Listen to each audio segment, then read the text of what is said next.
আসো চলে যাই, সবাই চলে যাচ্ছে, আসো। হ্যাঁ হ্যাঁ, নবেরাকে হলে ঢুকিয়ে দিয়ে, এই যে নবেরার হল, নবেরা হলে গিয়েছে, আমি এখন চলে যাচ্ছি। আসো আব্বু। আজকে কাব্য মাসবিল সবাই আসছে, মাসবিলের আছে স্কুলটা ট্রেনিং, তো ওই জন্য স্কুল বন্ধ। আসছি, ময়লা ময়লা ময়লা, চলো এখন আমি থাকবো না, বাসায় যাবো, ইসলাম শিক্ষা পরীক্ষা, অসুবিধা হবে না, তো টেনশনও কম আল্লাহর রহমতে। তবু লেখা অনেক, কালকে ম্যাথ ছিল, সারাদিন এখানে ছিলাম। গোসল করেছো না? গোসল করিয়ে দিয়েছি। ঘরে এত নোংরা ছিল, এলোমেলো কাপড় চোপড় সব কিছু এই তো ধুয়ে এখানে শুকাতে দিয়েছি, আর সব রুমগুলো ঝাড়ু দিয়েছি। এর আগের দিন ঝড় হয়েছিল, খুব বেশি নোংরা হয়েছে, তো সব কিছু এই যে ধুয়ে দিয়েছি। বাথরুমে আরও ভিজানো আছে এক বালতি, ওটাও কাচতে হবে। আর এখন কাজ হচ্ছে, রান্না হাফ ডান করেছি, ওটা দিয়ে নভেরা এখন খেতে পারবে। আর আমি ঘরটা মুভ করবো, কিন্তু হচ্ছে লাইট বন্ধ করে একা কখনোই তুমি ঘুমাবে না, আমি জানি না। দুপুরবেলাতে যে খাবার ছিল ওটা নভেরা খেয়েছিল, আর কাব্য মাসবিলকে হালকা পাতলা একটু খাইয়ে দিয়ে তারপরে তো আমি ওদেরকে নিয়ে ওদের ঘুম পাড়াতে গিয়ে নিজেও ঘুমিয়ে পড়েছিলাম। তো যাই হোক, এখন আমি ভাত বসিয়ে দিয়েছি, ডাল বসিয়ে দিয়েছি, বাসনগুলো মেজে নেব। এখানে আমাকে শাক দিয়ে গিয়েছে আমার এক নেইবার, তো শাকগুলো কেটে নিয়েছি। এখানে হচ্ছে পাট শাক, পাট শাক আমার অনেক বেশি ভালো লাগে খেতে। এই তো থালা বাসনগুলো ধুয়ে নিয়েছি, আর হচ্ছে এখন ডাল বসিয়ে দিয়েছি, মসুর ডাল হোক, ভাতটা তো হয়েছে। আর এখানে পাট শাকটা আজকে ভাজি করব। একজনে আমাকে পাট শাক দিয়ে গেছে, এই পাট শাকগুলো, তো ভাবলাম কালকে সন্ধ্যায় দিয়েছে, নভেরার পরীক্ষা শেষ হলে বাসায় এসে তারপরে এটা কাটাকাটি করে। এখন তো ফ্রেন্ডস, নভেরার পরীক্ষা শেষ করে বাসায় এসে এত টায়ার্ড লাগে, পরে একটু ঘুমিয়েছিলাম। সে ঘুম ভেঙেছে আমার 3:30টায়। তারপরে 3:30টার সময় উঠে এখন সব কাজবাজ করছি, আর ওদেরকে একটু হালকা পাতলা নাস্তা দিয়েছিলাম। আর নভেরা তো পরীক্ষা শেষ করে কিছু খেয়ে আসছে, তারপরে আর খাওয়া দাওয়ার তেমন কোনো তাড়াও ছিল না, তো ভাবছি একটু রেস্ট নেই।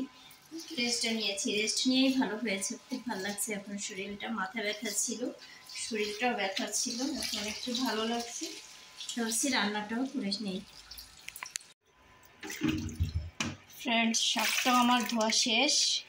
এখন ভাবলাম আজকে ভেবেছি শুধু ডাল আর শাক ভাজি করবো, পরে ভাবলাম না, কাব্য মাসবিল তো ডাল আর শাক ভাজি দিয়ে ভাত খাবে না, তো একটু চিকেনও বের করে নিয়েছি, চিকেনও রান্না করব।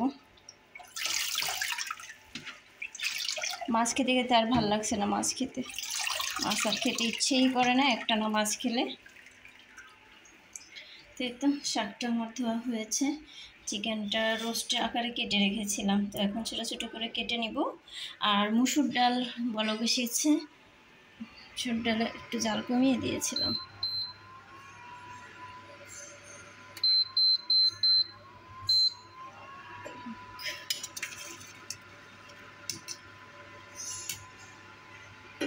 আস্ত মরিচ দিয়েছি, ওরা তো আবার ডালে মরিচ হলে খাবে না। কাব্য মাসবিল একটু ডাল খায়, মরিচ হলে আর খেতে চায় না, মানে ঝাল লাগে।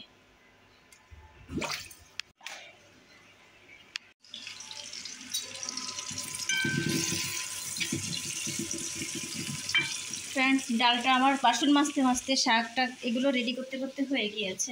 তো ডালটা যেহেতু হয়েছে, এখন ডালে ফোড়ন দিয়ে তারপরে আমি আমার মাটির চুলাতে চলে যাব শাক ভাজিটা আর মাংসটা রান্না করতে।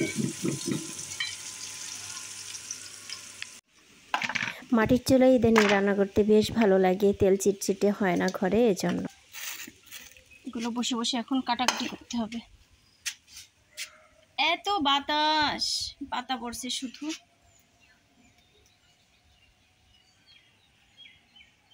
দুজনে খেলা করছে।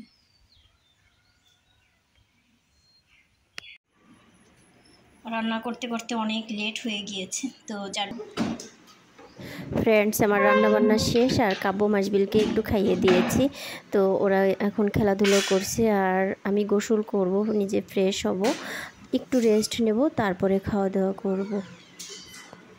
নভেরার পরীক্ষার জন্য কয়েকদিন আমার একটু সব কিছু এলোমেলো হচ্ছে, লেট হচ্ছে, তবুও কাজ জমিয়ে রাখি না, প্রতিদিনের কাজ প্রতিদিনই শেষ করি, যতই রাত হোক না কেন আর কষ্ট হোক না কেন। কিন্তু দু চোখ লেগে আসছিল, তাই বাচ্চাদেরকে ভেবেছিলাম শুধু ঘুম পাড়িয়ে উঠে রান্না করব না, ওদের সাথে ঘুমিয়েছি। বাচ্চাদের ঘুম পাড়াতে গিয়ে নিজেও ঘুমিয়েছিলাম। তো এই কাজটাই ভালো হয়েছে যে ওদের ঘুমানোর সময় আমারও ঘুমটা হয়েছে। এখন হচ্ছে রাতের বেলা একটু পায়েস রান্না করছি, তো পায়েসটা রান্না করে বাহিরে যাব।